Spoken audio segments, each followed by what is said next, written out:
Salut à tous, mes chers amis supporters des éléphants. On se retrouve aujourd'hui pour parler d'une nouvelle défaite cuisante de notre équipe nationale. Voici encore une autre défaite des éléphants de Côte d'Ivoire. Oui, encore une défaite. Mes frères, il est temps de se poser les vraies questions.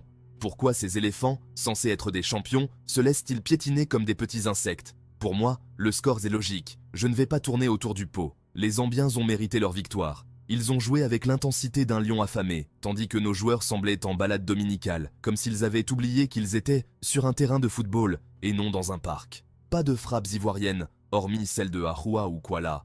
Pas de percussion de joueurs. Oumar Diakité était perdu dans le jeu. Et surtout, pas d'engagement. On peut perdre un match, mais pas de cette manière.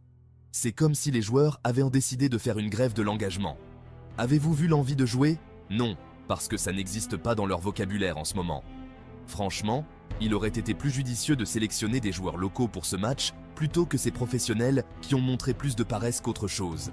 Les éléphants ont joué en reculant, peut-être parce qu'ils savaient déjà qu'ils étaient qualifiés et qu'ils n'avaient rien à prouver. Mais attendez une minute, notre honneur était en jeu ici. Nous ne pouvons pas nous permettre d'être humiliés ainsi. Les champions en titre accumulent maintenant 2 défaites consécutives. C'est tout sauf bon.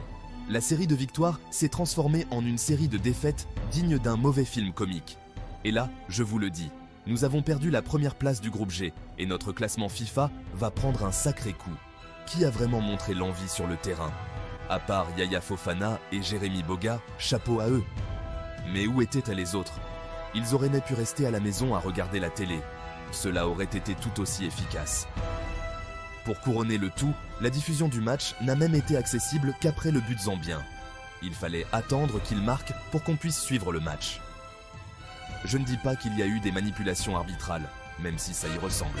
Mais c'était clairement un signe que nous allions perdre. C'était comme si le destin avait décidé de nous faire vivre un cauchemar en direct.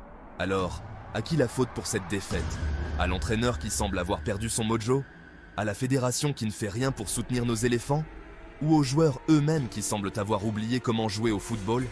Chacun a sa part de responsabilité dans ce désastre collectif. Mais ce qui est certain, c'est que nous avons besoin d'un électrochoc. Il est temps que ces éléphants se réveillent et comprennent que le football est un sport d'engagement et de passion.